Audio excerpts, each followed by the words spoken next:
प्यारे बच्चों, आज हम प्रश्नावली 103 के बाकी बचे प्रश्नों को हल करेंगे। तो सबसे पहला है प्रश्न नंबर 4।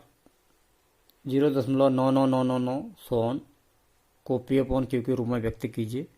क्या आप अपने उत्तर से आश्चर्यचकित हैं? अपने अध्यापक और कक्षा के सहयोगियों के साथ उत्तर की सार्थकता पर चर्चा कीजिए। तो देखिए, ये एक तरह से 0.9999 जो है वो 0.9 बार के बराबर है। हम पिछली बार इसको बता चुके हैं। और ये इस प्रकार का दशमलव प्रसार अशांत आवर्ती होता है, जिसमें किसी फिक्स डिजिट की क्या होती है, रिपीटिंग होती है, रिपीटेशन होता है। ठीक है। तो दशमलव प्रसार भाग में इसका एक पुनरावृत्ति खंड हमें प्राप्त हो रहा है 9999 का। तो इस प्रकार की संख्याओं को पी अपॉन क्यू में बदलना हमने पिछली बार सीखा है। तो उसको हम एक्स मान लेते हैं। माना एक्स बराबर 0.9999 सोन। तो दूसरी बार हमने क्या कहा है, उसे हमने चूंकि एक ही डिजिट की रिपीटेशन हो रहा है, यानी अगर इसको बार के रूप में लिखते तो 0.9 बार तक होता है नहीं। तो यानी दशमलव भाग में 0.9 बार के बाद वो एक ही अंक होता। तो हमने कहा था इसको 10 तक ले जाएंगे, और वैसे भी 10 तो ले जाना है। तो x बराबर इतना है तो 10x बराबर इतना है। तो उसके बाद हमने कहा था, उसके बाद गुणा करने के बाद ऑब्जर्व कर लेंगे राइट हैंड साइड बराबर हो जाना चाहिए। तो यहीं पर पता लग गया, और वहीं पर तक प्रोसेस को ले आते हैं जब तक राइट हैंड नहीं, उसका जो डेसिमल पार्ट है, राइट हैंड साइड नहीं, मतलब उसका जो मल्टीप्लाई करने के बाद उसका डेसिमल पार्ट बराबर हो जाए, ताकि घटाने में डेसिमल पार्ट खत्म हो जाए। तो x बराबर 0.999 है, तो 10x से करने से दशमलव पार्ट इधर चला जाएगा, तो 0.999 मिल ही गया। अब वो हालांकि 3 बचा है 4 बचा, बराबर है, बात एक ही है, क्योंकि ये पहला अंक देखना है कि 0.9 यहाँ भी है, 0.9 यहाँ भी है। ठीक है। तो हमको 0.999 को एक तरह से, जो पिछली बार हमने अशांत आवर्ती वाले जो क्वेश्चन थे उनको पी अपॉन क्यू में बदलने वाला वही ये क्वेश्चन है। तो x equal to this much, तो 10x इक्वल टू 9.9999। ठीक है। तो समीकरण 2 में से समीकरण नंबर 1 को जब घटाएंगे तो 2 - 1, तो इसमें से ये घटेगा, 10x - x बराबर ये 9x बन गया। और यहाँ में जैसे मैंने कहा था 9.9999 करते हैं ये डॉट डॉट डॉट हो गया, यानी ये आगे बढ़ते रह रहा है, एक ब्रैकेट में रख दिया, ऐसे ये भी आगे बढ़ते रह डॉट डॉट डॉट कर दिया। यानी कुल मिला कहने का मतलब ये पूरा एक समान आ गया ना, हमने एक ही अंक को मिला दिया, दशांश से हिस्सा मिला दिया, तो ये पूरा इससे घट के 0 हो जाता है। पूर्णांक से पूर्णांक घटता है। पिछली बार भी ऐसे सारे क्वेश्चन किए थे और आपको होमवर्क भी दिया था।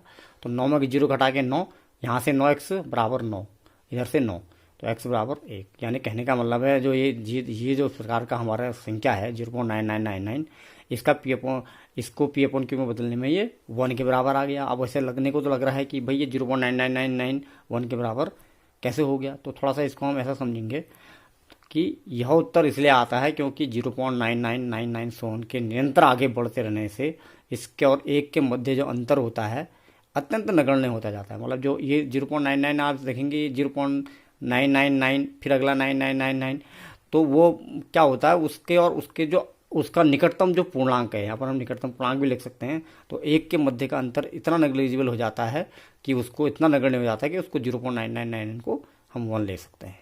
ठीक है। इसके बाद नेक्स्ट क्वेश्चन नंबर 5।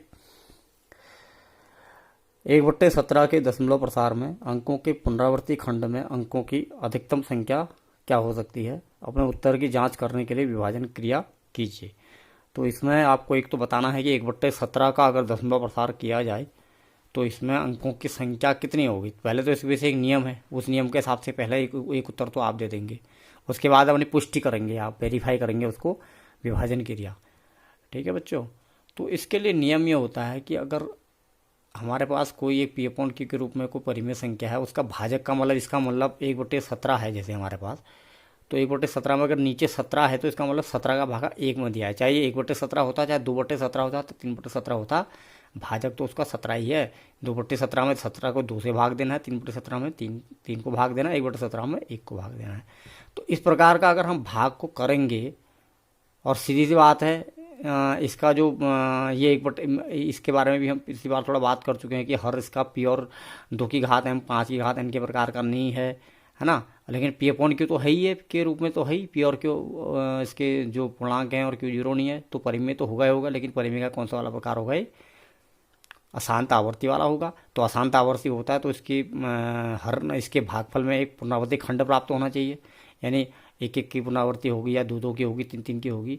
वही पुनरावृत्ति खंड में कितने अंक प्राप्त होंगे इसको ये बताता है।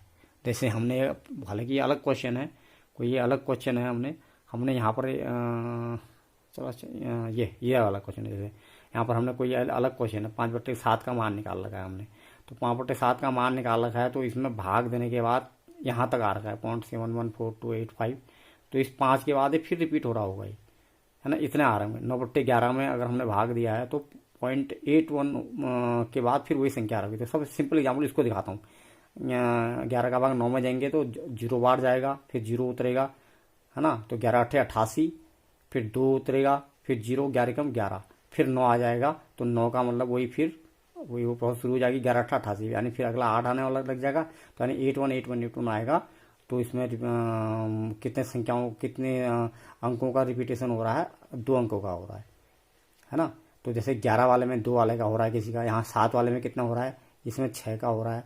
तो ये सब चीज़ें इसलिए हैं कि अगर हम किसी P/Q वाले का अगर दशमलव प्रसार देखते हैं, ठीक है, तो उसमें जो भाजक में जो पुनरावर्ती खंड आता है, ठीक है, उसमें अंकों की अधिकतम संख्या उसके भाजक से कम होनी चाहिए, यानी 17 से 1 कम होगा तो 17 वाले में अधिकतम 16 होगी। अब इसका मतलब ये नहीं कि हमेशा 16 ही होगी। देखिए जैसे हमने यहाँ पर बताया, यहाँ पर नीचे 11 था तो 11 से कम 2 आ गई, है ना। जैसे वैसे जनरली आप 1/3 जैसे ले लेते हैं, 1/3 भी तो वही है, तो उसका 0.33 होता है, उसमें तो एक ही रिपीट हो रहा है।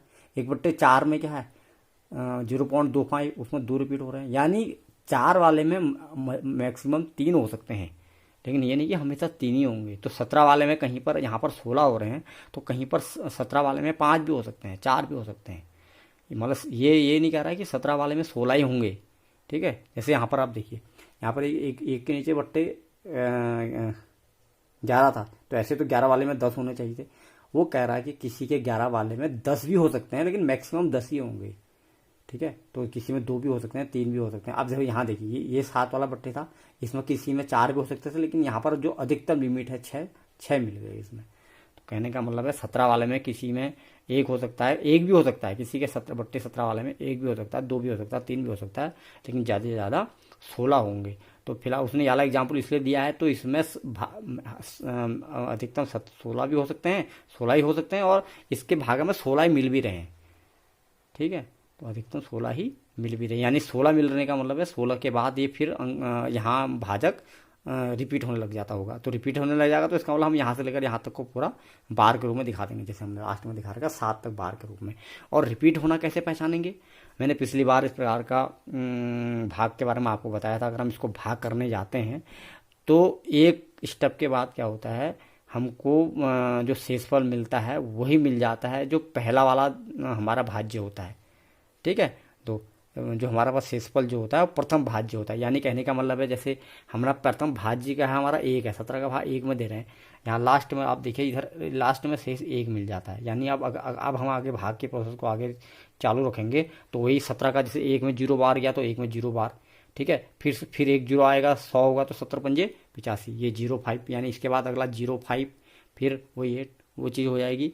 यानी मैंने इस बात को बोला था कि यहाँ ये अशांत आवर्ती है या अशांत अनावर्ती है, तो हम इसके हिसाब से कहते हैं, लेकिन ये निर्भर किस पर करता है, ये शेषफल पर करता है, बल्कि शांत वाले में भी इसी पर निर्भर करता है। यानी भागफल तो बाद में होता है, पहले शेषफल निर्भर करता है।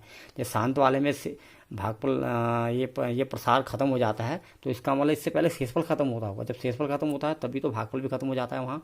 और आवर्ती वाले में जब यहाँ से शेषफल की पुनरावृत्ति होने लग जाती है तो इसका मतलब वहाँ से भी आवर्ती, जिस स्टेप से शेषफल की आवर्ती शुरू होती है उस स्टेप से भागफल की भी आवर्ती शुरू हो जाती है, पुनरावृत्ति शुरू हो जाती है। तो इसका मतलब जहाँ पर तक का ब्लॉक रिपीट हो रहा है, यानी 7 तक तो नहीं रिपीट हो रहा, तो 7 से आगे को रिपीट हो रहा है, तो 7 तक की संख्या को अंकों को हम एक बार में रख लेंगे और उनको गिन लेंगे। तो आप देखेंगे 16 अंक है, देखो 1 2 3 4 5 6 7 8 9 10 14 15 16। तो एक तो हमने कारण ये लिख दिया कि हाँ 17 अगर बट्टे हैं तो उसमें अधिकतम 16 हो सकते हैं, और यहाँ भाग करके दिखाते हैं कि 16 रिपीट हो रहे हैं, तो यहाँ पर वही लिख दिया, क्योंकि शेषफल एक वही अंक है जो प्रथम भाज्य है। अब भागफल में इसलिए अब भागफल में पुनरावर्ती खंड प्राप्त होगा, जिससे उपयुक्तानुसार 16 अंक होंगे। ये भागा मैंने कर दिया, भागा समझाने की जरूरत, भागे आपको 17 में 1 का भागा करना आता ही है। देंगे 17 का भाग 1 में देंगे 0, 17 0 0, तो एक क्या कहते हैं, ये एक नीचे हुआ, एक में 0 घटा के 1 हुआ, यहाँ से 0 उतरा, तो इस बीच का दशमलव यहाँ, हाँ, जिसको 1 को भाग देना है तो मैंने कहा था 1.000 लिख लेंगे। हाँ, ये मैंने ऐसा करा है, थोड़ा सा यहाँ पर मैंने ये करा है जानबूझ के, मैंने इसके पीछे जो ये 0 रखे हैं, ये 16 0 रखे हैं, ठीक है, क्योंकि ज़्यादा से ज़्यादा हमारे पास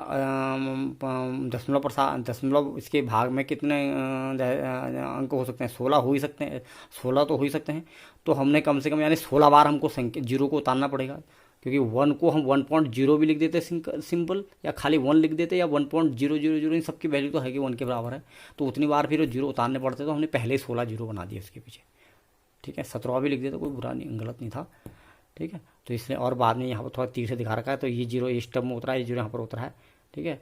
तो ये अगली बार ये 0 उतरा, 17 0 0, फिर अगली बार फिर इसमें भी छोटा ही पड़ गया, 10 पड़ गया, तो ये वाला 0 होता 17 5 85, ये देखिए लास्ट में जब यहाँ पर 120 आ गया तो 17 7 119, तो अब ये 1 आ गया, तो ये 1 वही है जो फर्स्ट बार 1 में ट्राई करा था, यानी इस 1 में फिर क्या होगा, फिर 0 होगा, तो जो उतरने के बाद अगर ये 0 यहाँ पर रखते और वो 0 यहाँ पर उतरता, तो 17 का भी 10 में ये तीर का मतलब है ये 0 यहाँ उतरा है, ये 0 यहाँ उतरा है, तो वो 0 अगर यहाँ उतरता तो उतरने के बाद भी छोटा ही पड़ता, तो फिर वो 0 होता, ठीक है।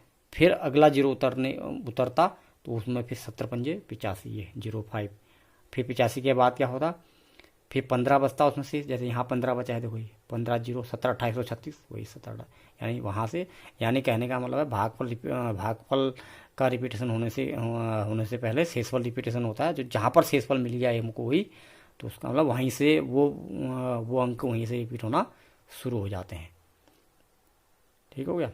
तो इसको इस तरह से करना है, क्वेश्चन है। नेक्स्ट क्वेश्चन है क्वेश्चन नंबर 6, P/Q ब्रैकेट के अंदर Q is not equal to 0 के रूप की परिमेय संख्याओं के अनेक उदाहरण लीजिए, जहाँ P और Q पूर्णांक है जिनका 1 के अतिरिक्त अन्य कोई उभयनिष्ठ गुणखंड नहीं है और जिनका शांत दशमलव निरूपण है प्रसार है, क्या आप अनुमान लगा सकते हैं कि Q को कौन सा गुण अवश्य संतुष्ट करना चाहिए। वैसे मुझे इसका सॉल्यूशन मैंने कर दिया, मुझे इसे इसे कराने की जरूरत नहीं पड़नी चाहिए थी। जब मैंने पिछली लेक्चर में जब मैंने वो एक टेबल पहले कराई थी, मैंने कहा था इसमें एक इसका क्वेश्चन है, क्वेश्चन नंबर 6, उसमें काम आएगा और आगे 10th में भी काम आने वाला है। तो वहाँ पर मैं जब आपको बता रहा था कि परिमेय संख्या का और उन वास्तविक संख्या उनके दशमलव प्रसार, उसको फर्स्ट में देख लीजिए, टेबल मैंने बनाई है और टेबल के साथ समझाया भी है हिंट में। फिर तो वैसी वही उस देखा जाए तो उसके बाद इस क्वेश्चन को कराने की जरूरत नहीं पड़नी चाहिए थी, मैंने फिर भी समझा दिया है, ठीक है। थोड़ा सा उसको रिमाइंड करा रहा हूँ कि परिमेय संख्या का दशमलव प्रसार शांत होता है, शांत भी होता है और अशांत आवर्ती भी होता है, ठीक है। और अपरिमेय का तो अशांति होता है, अपरिमेय तो पहले अलग निकल गया, उसका अशांत और अनावर्ती होता है, मतलब खत्म भी नहीं हो रहा है और किसी की रिपीटेशन भी नहीं हो रहा है। परिमेय का 2 प्रकार का होता है, खत्म हो जाता है, जैसे 1/2 1/4 मैंने पिछली बार बताया था, और एक होता है जैसे 1/3, वही परिमेय है लेकिन उसका 0.3333 टाइप। तो परिमेय का 2 प्रकार का हुआ, शांत और अशांत आवर्ती, और अपरिमेय का अशांत अनावर्ती। अब परिमेय में जो 2 प्रकार हैं उसमें भी विभेद करने का तरीका क्या है, किसका शांत होगा किसका अशांत आवर्ती होगा, तो मैंने पिछली बार बताया था, जिसका हर मैंने उदाहरण से भी दिखाया था, जिनका हर क्या होता है जिनका हर क्या होता है 2 की घात m और 5 की घात n प्रकार का होता है। 2 की घात m 5 की घात n का मतलब है कि या तो उसमें अकेला 2 हो, अकेला 5 हो, और या तो 2 और 5 दोनों हो। मैंने दिखाया था ना पिछली बार, अकेला 2 का मतलब है जिसमें जो 5 नहीं होगा तो 5 की घात 0 दिखा सकते हैं, जिसमें 2 नहीं होगा तो उसको 2 की घात 0 दिखा सकते हैं, या 2 और 5 दोनों, या तो यानी उसको यहाँ पे मैंने लिखा भी नहीं, अकेला कुछ लिखा नहीं है, मैंने खाली 2 की घात m 5 की घात n लिखा है, जहाँ m1 को ऋणेतर पूर्णांक हो, यानी m और ऋण वाले नहीं होने चाहिए। ऋण नहीं होने चाहिए का मतलब क्या है, यानी क्या होंगे, या तो 1 2 3 4 5 हो सकते हैं, या 0 हो सकता है। यह ऋणोत्तर का मतलब है, 0 तो प्लस और माइनस दोनों में नहीं आता है, तो या तो किसी का 0 चल जाएगा, या फिर वही है जैसे किसी को 10 को तोड़ना है तो 10 में तो 2 और 5 है, किसी को अगर खाली 5 को तोड़ना है तो 5 की घात 1 और 2 की घात 0, किसी में 4 को तोड़ना है तो 2 की घात 2 5 की घात 0, पिछली बार समझाया था मैंने। तो यही एग्जाम्पल हमने यहाँ भी दे रखा है, ठीक है। कि परिमेय होने के लिए उसके हर में 2 और 5 होना चाहिए। तो यहाँ पर हमको वही उदाहरण देना है। देखिए उदाहरण 1/8 मैंने, अब देखो ये इसको इस तरीके से करेंगे, ठीक है। आपको फाइनल लॉजिक ये निकालना है, ठीक है, कि उसके हर में 2 और 5 होंगे तभी वो क्या होगा, परिमेय होगा। तो हमने कुछ एग्जाम्पल दिखा रखे हैं, आप लोग देखो एग्जाम्पल से भी शो कर रखा है, उदाहरण ही देने हैं यहाँ पर, उत्तर में उदाहरण देना है। तो हमने कितने उदाहरण निकाल रखे हैं, 4 उदाहरण आपको समझाने के लिए। और एक P/Q भी करना है। तो P/Q में नहीं, P/Q में कोई वो नहीं होना है, उभयनिष्ठ नहीं होना है। तो मैंने उसमें बताया था कि ये नियम P/Q वाला तो तब लगाएंगे पहले उसको काट के, अगर कहीं पर कॉमन आ रहा है। तो मैंने एक चौथा उदाहरण एक ऐसा भी दे रखा है जिसमें 3/60 लग रहा है। ये मैंने कहा था 2 और 5 को देखेंगे तो सही हर में ना, लेकिन 2 और 5 को हर को देखने से पहले उसके अंश और हर में कोई कॉमन तो नहीं है। जैसे ये एग्जाम्पल था 1/8, 4/25, 7/25 में, तो ये तो खुद ही P/Q के रूप में, ऐसा P/Q के रूप में है जैसे वही कहा था वो परिमेय संख्याओं की द्वितीयता कहा था ना। इसके मतलब इनके अंश और हर में कोई गुणनखंड कॉमन नहीं है, ठीक है। लेकिन अगर कोई कॉमन होता है 3/60 के रूप में तो पहले उसको काट के सरलता बना देंगे। यानी अब ऐसा हो गया इनमें कोई गुणनखंड कॉमन ही नहीं है। तो ये वाली बात हो गई, इसका लिखा ना प्रश्न में, जिनका एक के अतिरिक्त कोई घनिष्ठ गुणनखंड नहीं है। तो यानी जो ये प्रोसेस यहाँ से शुरू हो गई थी, सीधे डायरेक्ट हमने डिवाइड करके देख लिया था शांता आ रहा नहीं आ रहा है, और एक दूसरा ये करके देख लिया था कि इनमें दो क्या क्या गुणनखंड है। ये दो चीज देख रहे हैं ना सब में। तो इसमें पहले काट के ये बनाएंगे तब 2 चीज देखेंगे। इसलिए मैंने एग्जाम्पल दिया है कि यानी कोई परिमेय संख्या पहले इस रूप में है, यानी ये काम बाद में चेक करेंगे, पहले उसको काट के छोटा बनाएंगे। और ये कटने वाला 3 ही नहीं हो सकता है, कटने वाला वो जो 2 और 5 नीचे चाहिए 2 5 के रूप में भी हो सकता है। यानी ये पहले 2/60 होता तो 2/60 को भी पहले 2 से काट के 1/30 करते। ये नहीं कि कोई 3 वाले से ही काटो, मतलब काट के उसको सरलता रूप में बदलना है। तो उसके बाद आगे की प्रोसेस क्या है एक समझा देता हूँ। जैसे 1/8 को हमने ये भी चेक करा कि इसका धनुलों प्रसार कितना आ रहा है, शांत में आ रहा था कोई। अब इसको फिर आप वही कर लेंगे, जैसे 8 का 1 में भाग देंगे, ऐसे ही मौखिक निकल जाता है। 8 का भागा 1 में जाता नहीं, वही 0 हो गया। फिर 1 उतरेगा तो 8 फिर 2 0 होगा तो 8 दूनी 16, फिर 4 0 हो जाए तो 8 पंजे 40। तो ये खत्म हो जाता है यहाँ पर, देखो आप देखेंगे खत्म हो जाएगा। तो 1/8 एक ऐसा P/Q है जो जिसका धनुलों प्रसार खत्म हो गया है, और खत्म भी हो गया यानी शांत मिल गया। और दूसरी तरफ हमने जबकि करके ऐसे दिखा रखा है, देखो बहुत बढ़िया तरीका है। इसको आप भी इसी तरह सॉल्व करना। एक बार उसको ये दिखा देना कि धनुलों प्रसार शांत है, और एक बार ऐसा दिखा देना कि वो 1/8 देखो किसके रूप में है। मैंने यही समझ लो जैसे 2 और 8 5 के रूप में होता है। देखो इसमें 3 बार 2 है, 2 गुणा 2 गुणा 2, और 5 कुछ नहीं है तो 5 को 0 दिखा दिया। ये यानी 1/2 की घात m 5 की घात n हो गया, नहीं हो गया। कॉमन मैंने खाली बोला था कि केवल 2 हो या केवल 5 हो बोला था ना। इसको आप ऐसे समझ लो कि इसमें 2-3 बार है। ऐसी एक उदाहरण मैंने ऐसा लिया 4/15। देखो इसको आप बदलोगे वही 25 कम 25 15 0 25 50, मतलब ये सबको करके 20/7 वाले को 35 20 60 20 100, ये 1/20 वाले को 20 0 0 20 पंजे 100। तो यानी एक बार तो इनको ऐसा दिखा दिया कि ये शांत बदलना है, और दूसरी बार इन्हीं को ऐसा दिखा दिया कि इनके गुणखंड क्या है, ये इनके हर के गुणखंड 2 की घात m और 5 की घात n के रूप में है। mn का मतलब क्या होगा, या तो 1 2 3 4 5 होंगे या 0 होगा, ठीक है। 1 2 0 कैसे में होगा, जैसे 8 या 8 वाला है तो 2 के तो घात आ जाएंगे, 5 का 0 हो जाएगा। इसमें क्या है 5 के तो घात आएंगे, 2 का 0 आ जाएगा। अब ये 20 है, 20 में देखो 2 भी 0 नहीं 5 भी 0 नहीं, ये भी मैंने कहा नहीं, या तो अकेला 2 हो या अकेला 5 हो या दोनों हो। ये कहने वाली बात है, लेकिन दिखाएंगे उसको ऐसी 2 की घात m 5 की घात n। ये ऐसा उदाहरण है जो अकेला 2 वाला है, या ऐसा उदाहरण जो अकेला 5 वाला है, या ऐसा उदाहरण है 2 और 5 वाला है। और एक उदाहरण मैंने इसलिए दिया कि इसको पहले सरलता रूप में बदल के जो वो भी शांत आया, और बाद में अब इसको 60 का कोई काम नहीं है, जो सरलता रूप में बदल इसका काम है। तो ये 20 का फिर वही दो बार है, 5 एक बार, क्यों 2 बार का मतलब 4 5 एक बार। तो हमने लास्ट में लिख दिया उपयुक्तानुसार स्पष्ट है कि Q को 2 की घात m गुणा 5 की घात n के रूप प्रकार का होना चाहिए, जहाँ m और n कोई ऋणात्मक पूर्णांक है। इस कंसेप्ट को आप याद रखेंगे, यह भी 10th में भी काम आने वाला है, ठीक है। Question number 7।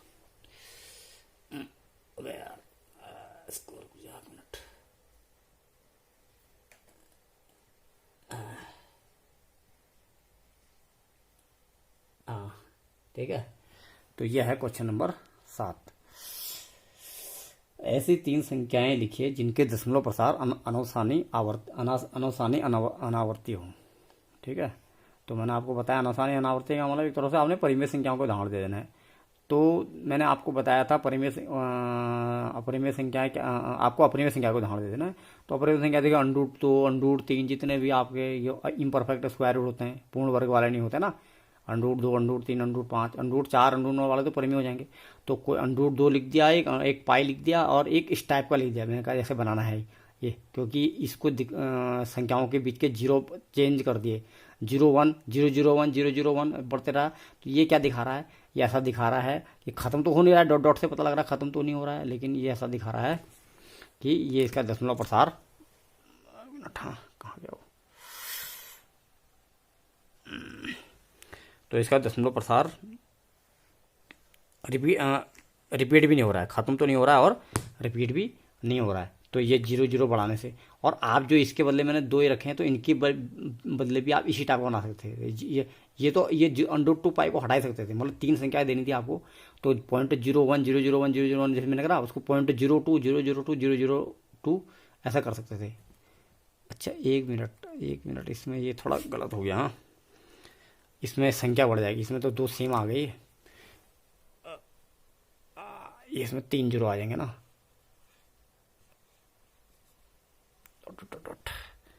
ठीक है, इस टाइप का, ये 0.01 0 0 1 0 0 0 1 इस टाइप का, ठीक है। ऐसे उसमें 0.02 0 0 2 0 0 0 2 इस टाइप का आप बना सकते थे। उनको भी, इसको 0.03 0 0 3 0 0 0 3, लेकिन मैंने एक को दिया, मैंने 2 ऐसे भी दे दिए, क्योंकि मैंने कहा आपको रिमाइंड भी रहना चाहिए। ये तो होता ही है प्रसारणावर्ती, लेकिन जो √2 √3 वाले संख्याएं और पाई, ये भी अपरिमेय संख्याएं होती हैं, और इनका दशमलव प्रसार क्या होता है वो थोड़ा मैंने ब्रैकेट में लिख भी दिया। तो 3 आंसर बताना है ना, वो 3 संख्या, तो √2 पाई और ये, तो अब √2 के बदले ब्रैकेट में वो लिख दिया कि इसका प्रसार क्या होता है। अगर आप कैलकुलेटर में भी निकालेंगे तो इसका मान आगे ख़त्म ही नहीं होता है कभी, कैलकुलेटर में भी एक लिमिट तक दिखाता है, उसके बाद नहीं दिखाता है। तो इसका मान ऐसे आता है 1.414235 डॉट डॉट, आगे बहुत संख्या होती है। ऐसे पाई का मान 3.141592, ऐसे तो लेने को हम खाली इतना तक ले लेते हैं ना, वो गलत होता है। ऐसे √2 का मान भी 1.414 तक ले लेते हैं, लेकिन ऐसे बहुत बढ़ते जाता है, और अंधाधुंध संख्या आती रहती हैं, वो कभी रिपीट नहीं होती हैं, ठीक है। तो आपको एग्जांपल देने के लिए कि पाई भी अपरिमेय संख्या होती है, ये भी अपरिमेय संख्या होती है, और इस टाइप की तो होती हैं। अगर आपको पाई √2 का याद करने में टफ लग रहा है, पाई का याद करने में टफ लग रहा है, तो आप इसी टाइप की 3 संख्याएं भी बना सकते हो इस प्रश्न का उत्तर के लिए, ठीक हो गया। उसके बाद प्रश्न नंबर 8, परिमेय संख्याओं 5/7 और 9/11 के बीच की 3 अलग अलग परिमेय संख्याएं ज्ञात कीजिए, ठीक है। तो 3 अलग अलग अपरिमेय संख्याएं ज्ञात कीजिए, ठीक है। ये सीधी बात, जैसे कि ये P/Q है और P और Q जीरो नहीं, P और Q दोनों पूर्णांक हैं, हर जीरो नहीं है, तो ये 5/7 और 9/11 तो अपने आप में परिमेय हैं। तो इनके बीच में अपरिमेय निकालने का तरीका क्या है, सी से इनकी वैल्यू निकाल दो, ठीक है। कभी कभी ये इनकी वैल्यू क्या आ सकती है, शांत के रूप में भी आ सकती है, ठीक है भाई। बाद में कभी कभी कोई जोड़ी नहीं है, कभी 3/5 आ जाएगा, वो तो पॉइंट अच्छा खत्म हो गया। तो एक परिमेय ऐसी वाली शांत वाली, एक परिमेय ऐसी अशांत और आवर्ती वाली, और उनके बीच में अपरिमेय निकालने वाली, ऐसा सवाल भी हो सकता है। फिलहाल ऐसा क्या है, ये दोनों में देखो 12 आ रहे हैं, तो इसका मतलब ये दोनों ही अशांत आवर्ती हैं, लेकिन है तो परिमेय ना। तो अब इन परिमेय के भी अपरिमेय का तरीका क्या है, तो जैसे वो परिमेय, चाहे वो शांत वाली हो अशांत वाली हो, वैल्यू निकालनी है, पता लग ही जाएगा हमको वो संख्या की वैल्यू कहाँ तक आ रही है। 0.7 देखो वही ऐसे भाग देंगे, तो 7 7 49, 1 0 7 1 7, 3 0 7 को 28, 2 0 7 2 14, 6 0 60 56, 4 0 7 5 35 के बाद 5 शेष बच गया, यानी वही 5 बच गया, यानी शेष वही आ गया जो पहला, ये शेषफल वही अंक है जो प्रथम भाज्य है। यानी प्रथम भाज्य का मतलब पहली बार 7 को 5 में भाग देना पड़ा, तो लास्ट में वही 40 में 7 पैसे आ गया, तो इसका मतलब यहीं इससे आगे को रिपीट होने लग गया, तो उससे पहले का बार के अंदर डाल दिया। ऐसे यहाँ तो 2 के बाद ही रिपीट हो जा रहा है। 11 नहीं 11 88, 2 0 11 कम 11 9 0, तो 9 आ गया ना फिर सीधे, तो 9 का मतलब फिर वो 11 एक बार जाएगा उसमें, नहीं 9 आ जाएगा तो 11 88 8 बार जाएगा, तो यहीं पर दो स्टेप के बाद से रिपीट होने लग जाएगा। तो यानी पहले तो इनका मान ऐसे करके लिख लेंगे आप, ठीक है। फिर आप देखेंगे तो कोई पहला अंक चाहे शांत वाला होता है अशांत वाला हो, 0.71 तो है ये दशमलव के बाद, ये 71 वाला है, ये 81 वाला है, तो इनके बीच की कोई भी संख्या ले लो, उनको अपरिमेय बना दो। जैसे मैंने आपके 0 1 0 बनाया, तो 72 ले लिया, देखो मैंने क्या ले लिया, 72 ले लिया, 75 ले लिया, 80 ले लिया, तो 72 0 72 0 0 72, अभी मैंने अपरिमेय संख्या बनाना आपको तरीका सिखाया था। आप कुछ भी ले लेते, आप 73 ले लेते, ठीक है, इन प्रश्नों का आंसर आंसर ठीक को मिलाएंगे तो इसका कोई यूनिक आंसर नहीं है। ठीक है, ये बहुत बड़ा तरीका है, इसको कोई आंसर, इसके देयर कैन बी इनन्यूमरस आंसर। ठीक है, इसके बहुत सारे आंसर बन सकते हैं। 0.72 072 0072 ऐसे 7.75 075 0075 80 इकाई है ना। इससे तो कमी, इसके और इसके तो बीच में ही है। तो इस टाइप के 3 अपरिमेय संख्या होंगी। अरे यार मैंने यहाँ पर क्या लिख दिया, 3 निम्नलिखित परिमेय संख्या लिख दिया ना, निम्नलिखित अपरिमेय संख्या होगा ये, अपरिमेय संख्या होगा ये, तो परिमेय नहीं। ठीक है, आज गलती पता नहीं क्यों कर दी मैंने, आज इतनी हो जाता है कभी कभी। ठीक है, यानी कौन से संख्या के लिए बता रहा हूँ मैं भाई, ये तो परिमेय है, तो इस प्रकार की संख्या, ये इनके बीच में निम्नलिखित अपरिमेय संख्याएं होंगी ये। ठीक हो गया। अच्छा, अपरिमेय, ठीक हो गया। ठीक है, और लास्ट प्रश्न है प्रश्नावली का, प्रश्न नंबर 9। बताइए कि निम्नलिखित संख्याओं में कौन कौन संख्याएं परिमेय और कौन कौन संख्याएं अपरिमेय हैं। ठीक है, तो बताना है, और हमने उसका कारण दे दिया। देखो जैसे 5 हैं, √23 √225 0.3796 and 7.478 478 dot dot dot dot, और इस पर आएगा। आपको बता दो कारण, देखो ये पहले वाली अपरिमेय है, क्यों मैंने बताया ये √2 √3 टाइप की है, ये इम्परफेक्ट स्क्वायर रूट, क्योंकि अपूर्ण वर्गमूल है। ठीक है, √225 देखो निकाल, भले तो ये भी लगने को तो 2 किसा लग रहा है, लेकिन इसका मान 15 होता है, 15 का वर्ग होता है, तो 15 क्या आ गया, पूर्णांक संख्या आ गई। अरे ऐसी संख्या तो परिमेय में आता ही है, जो पूर्ण है पूर्णांक है तो वो तो परिमेय आता ही है। मतलब 1 2 3 4 5 वो सब परिमेय होती है ना परिभाषा। जैसे मैंने बोला P/Q के रूप में लिखी जा सके, यानी P/Q वाली तो परिमेय होती है, लेकिन जो जितने हमारी गिनती है 1 2 3 4 5 -1 -2 -3 ये सब परिमेय में आती है, यानी इसको सॉल्व करके संख्या आ गई तो परिमेय हो गया ये। मतलब हमारे कोई नेचुरल नंबर आ गया है ना, ये परिमेय हो जाता है। ठीक है, क्योंकि पूर्ण वर्ग, और पूर्ण वर्गमूल कह देंगे इसको, क्योंकि किसी प्राकृतिक संख्या का वर्गमूल हो गया ना। ठीक है, अपूर्ण वर्गमूल इला परिमेय हो गया, ये क्या हो गया, परिमेय हो गया। ठीक है, √225 पूर्ण वर्गमूल हो गया। अच्छा 0.3796 देखो ये भी, ये परिमेय हो गया, क्योंकि देखो ये दशमलव प्रसार ऐसा किसी का ही, हमको नहीं पता कोई भी P/Q, हम चाहे तो निकाल सकते हैं, लेकिन हमको ये तो पता है ना दशमलव प्रसार खत्म हो गया है। तो हमने जब शुरू में आपको परिमेय संख्या के बारे में बताया था, तो एग्जाम्पल में बताया था इस प्रकार के दशमलव, चूंकि स्थान दशमलव होता है वही परिमेय होता है। कारण एक छोटा छोटा कारण लिखना है ना, ये क्या है, परिमेय है क्योंकि स्थान दशमलव, ये क्योंकि परिमेय है क्योंकि पूर्ण वर्गमूल है, ये क्यों अपरिमेय क्योंकि अपूर्ण वर्गमूल। अच्छा एक ऐसा है 7.471 डॉट डॉट, यानी क्या है, ये भी एक परिमेय होता है। कैसा, क्योंकि रिपीट तो हो रहा है, खत्म नहीं हो रहा, तो लेकिन 3 ब्लॉक रिपीट नहीं हो रहे हैं, ये ब्लॉक में 3 डिजिट रिपीट हो रहे हैं, तो क्योंकि अशांत आवर्ती दशमलव, ये भी परिमेय है ना। तो देखो ये बीच के 3 परिमेय हो गए, फर्स्ट अपरिमेय हो गया, लास्ट वाला भी अपरिमेय हो गया। देखो ये 1.101 001 001 इस टाइप के हैं, तो इसमें 0 क्या बढ़ते जा रहे हैं, अभी हमने आपको बताया, बल्कि मैंने एक ऐसा एग्जाम्पल पढ़ दिया था। ठीक है, तो ये इस प्रकार के अशांत अनावर्ती होते हैं, तो ये अपरिमेय होते हैं। ठीक है, तो फर्स्ट एंड लास्ट आपके अशांत अनावर्ती हो गए, इसलिए लास्ट, फर्स्ट और लास्ट अपरिमेय हो गए, और बीच के 3 परिमेय हो गए। ठीक है, अच्छा तो इसके साथ ही ये प्रश्नावली आपकी ख़त्म हो गई है आज। ठीक है, अब आपके लिए एक होमवर्क है। होमवर्क मैंने ऊपर बताया प्रश्न के आधार पर एक नया अपने ओर से दे रखा है। होमवर्क है 3/4 और 10/13 के मध्य 4 परिमेय संख्या निकालिए। ठीक है, प्रश्नावली खत्म हो गई है, अगली वीडियो में अगली प्रश्नावली को हम लेंगे। ठीक है, पर इसको ऐसे ले लेता हूँ मैं पूरा।